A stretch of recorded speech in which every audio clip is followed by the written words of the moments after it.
आपल्या सोबत आहेत राज्यमंत्री आणि भाजप नेते डॉक्टर पंकज भोयरजी. पंकज भाऊ, मुंबई महानगरपालिकेसाठी ठाकरे गटा म्हणजे ठाकरे गट आणि मनसेचं जागावाटाचं फॉर्म्युला ठरलेला आहे आणि एका दमानं लढत आहे ते ठाकरे ब्रँड घेऊन. नाही, ठाकरे बंधू हे जेव्हा परिस्थिती त्यांनी बघितली आणि आपला जनाधार कुठेतरी आपल्या हातून निघून गेला असं वाटल्यानंतर दोन्ही बंधूंनी एकमेकाचा शहारा त्या ठिकाणी शोधण्याचा प्रयत्न केलेला आहे. परंतु आपण जाणतो की मागच्या 10 वर्षाच्या कालखंडामध्ये भारतीय जनता पार्टीनं राज्याचे मुख्यमंत्री सन्मान्य देवेंद्र फडणवीस साहेबांच्या नेतृत्वात, त्याच पद्धतीनं सन्मान्य एकनाथ शिंदे साहेबांच्या नेतृत्वात भरघोस असं काम मुंबई शहराकरता आणि संपूर्ण महाराष्ट्राकरता त्या ठिकाणी केलेलं आहे. त्याच्यामुळे निश्चितच मुंबईमध्ये भारतीय जनता पार्टी, शिवसेना ह्या महायुतीची सरकार येणार आहे. सरप्रायझिंग चेहरे असेल, जे निवडून येण्याची क्षमता आहे मुंबईत महायुतीचे, असे चेहरे असेल असं अंदाज आहे भाजपकडून.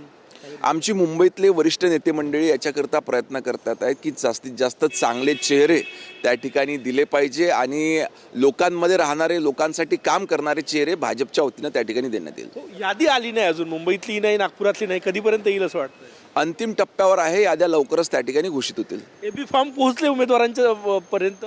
बस लवकरच आता आपण बघा, ते उमेदवारांपर्यंत देखील एबी फॉर्म पोहोचतील. नागभीडमध्ये सावकारनी शेतकऱ्याची किडनी विकण्याचं गंभीर प्रकरण आलं, त्याच्यावर चौकशीही नेमलेली आहे.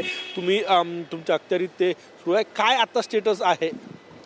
नाही, दुर्दैवानं एक प्रकरण त्या ठिकाणी समोर आलं की सावकाराचे पैसे देण्याकरिता एका आमच्या शेतकरी बंधूंनी स्वतःची किडनी त्या ठिकाणी देण्याचा प्रकार झाला आणि हे असं रॅकेट संपूर्ण त्या भागामध्ये कार्यरत आहे का, याची सखोल चौकशी पोलिसांच्या मार्फत करण्यात आलेली आहे.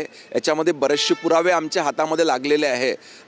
पोलीस प्रशासनाच्या माध्यमातून सखोल चौकशी त्या ठिकाणी चालू आहे आणि याच्यामध्ये कोण कोण गुंतलेलं आहे, हे रॅकेट आंतरराष्ट्रीय आहे का, याची चौकशी चालू आहे. लवकरच काही दोषी आमच्या ताब्यात देखील आलेले आहे, पोलिसांच्या ताब्यात काही दोषी आहेत.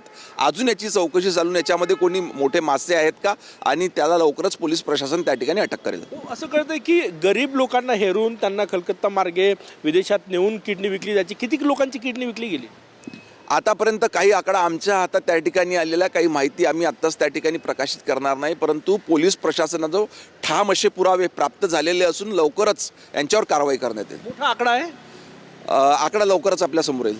याची राष्ट्रीय स्तरावर चौकशी व्हायला पाहिजे. निश्चितपणे आमचा याच्याबद्दल सन्मान्य मुख्यमंत्री महोदयांना देखील माहिती देण्यात आलेली आहे आणि स्थानिक पोलीस प्रशासन अतिशय गंभीरतेनं याची सखोल चौकशी त्या ठिकाणी करते आहे. 31st सेलिब्रेशन आलेलं आहे.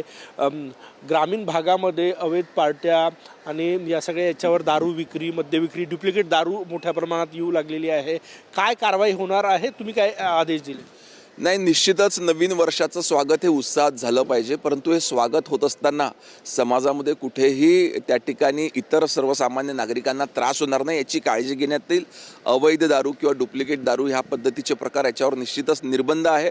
पोलीस प्रशासनानं पूर्ण कडेकोट त्या ठिकाणी व्यवस्था केलेली असून जे कोणी अशा पद्धतीचा गोंधळ घालण्याचा प्रयत्न केला तर त्यांच्यावर देखील कारवाई करण्यात येईल. पिंपरी चिंचवडमध्ये दोन्ही राष्ट्रवादी एकत्र निवडणूक लढणार आहेत.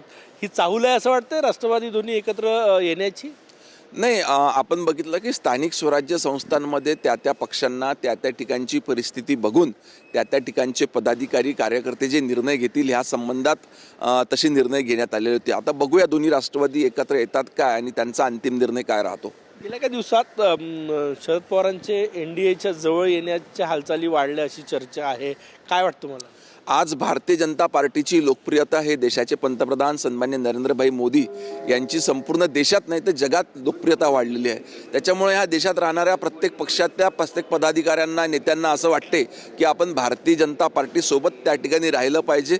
कदाचित त्यांच्या मनामध्ये देखील असे सकारात्मक विचार येणं सुरू झाले असतील. वाटतं तुम्हाला शरद पवार NDAचा घटक होईल पुढच्या काळामध्ये जे हालचाली चालल्या आहे? हा संपूर्ण निर्णय शेवटी वरिष्ठ नेतृत्वाचा आहे. वरिष्ठ नेतृत्व याच्यावर योग्य तो निर्णय घेतील.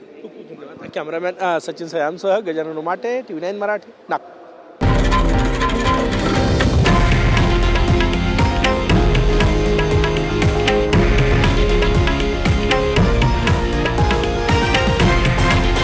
हे आहे देशातील नंबर 1 न्यूज नेटवर्क आणि आपण पाहत आहात TV9 मराठी, एकमेव.